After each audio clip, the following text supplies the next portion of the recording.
like how, you could be talking to somebody and then go to that place and just fucking march them down.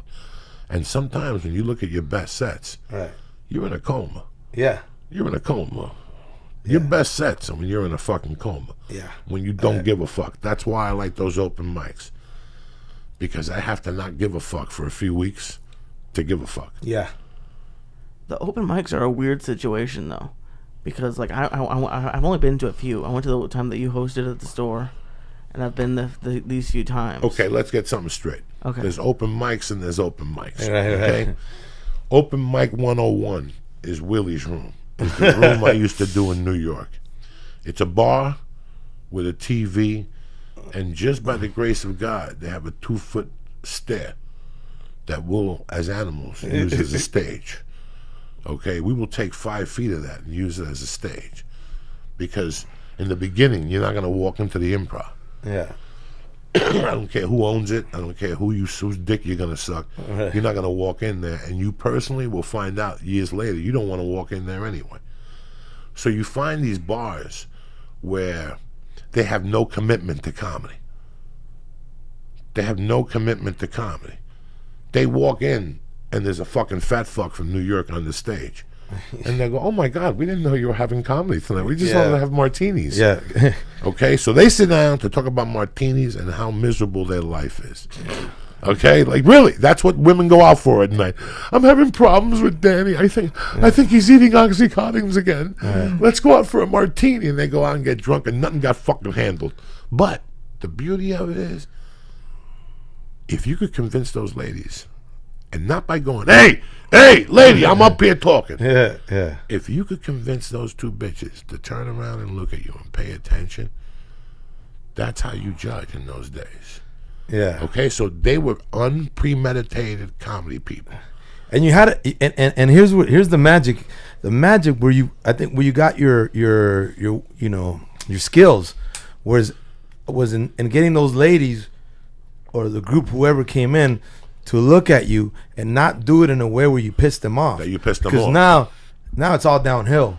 But if you were able to kind of judo their conversation towards you, it's brilliant. And it's like and it's just like you say, it could be a simple, hey, girls' night out, and then and one of them might say something. One of them might reveal something. She might say, yeah, well, Lisa's here. We all took Lisa out, and then you're all starting going, Lisa. Yeah, and you just keep going from there. So that's an open mic 101.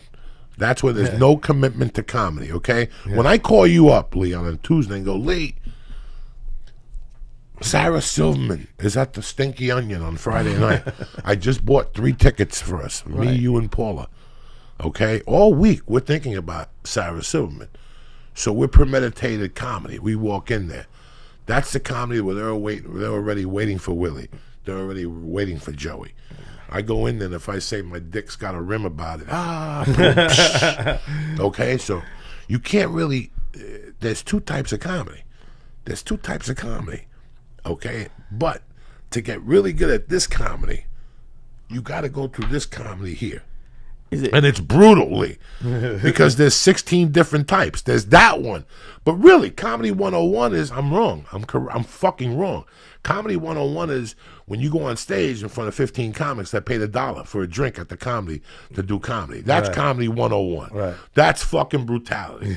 That's where you go home every night and you look at the fucking razor blade. And you look at the tub and the salt. That is brutal. That is fucking comedy. Commando 101. There's only one thing that busts you out of there. Right. Like a fucking savior. Those guys, that's below hell. If you judge it that way, okay, where they go and every once in a while they get 8 people.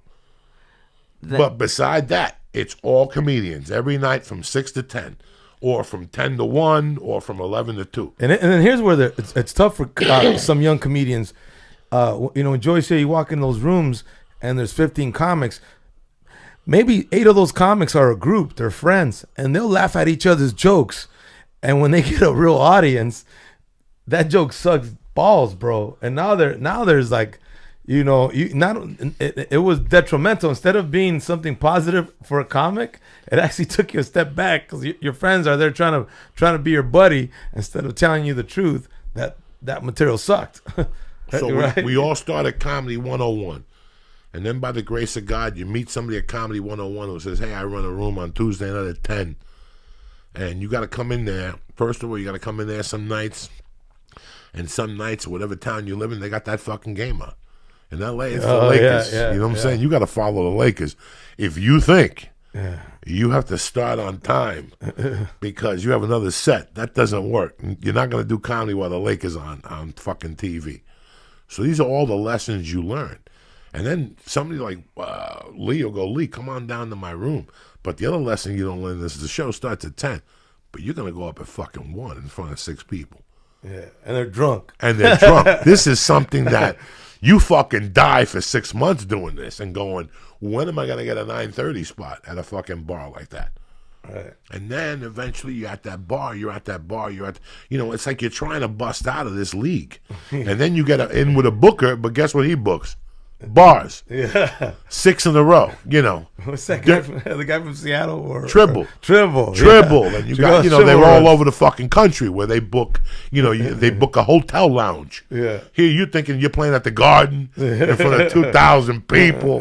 I'm going on the road and shit. What road? And all of a sudden you get a note, don't curse because they're Mormons. Right.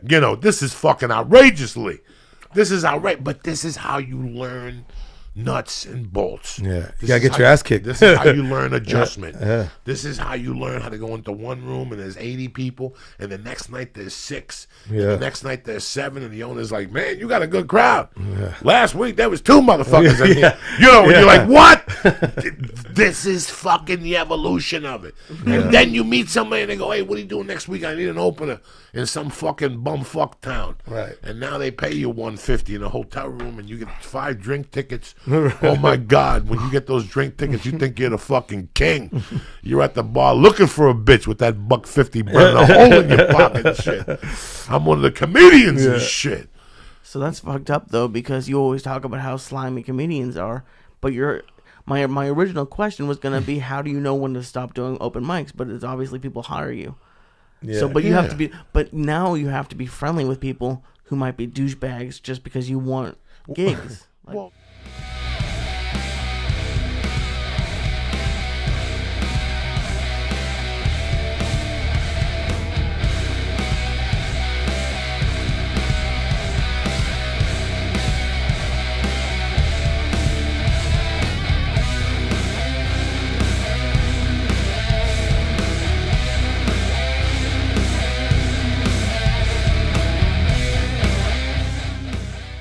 sensational.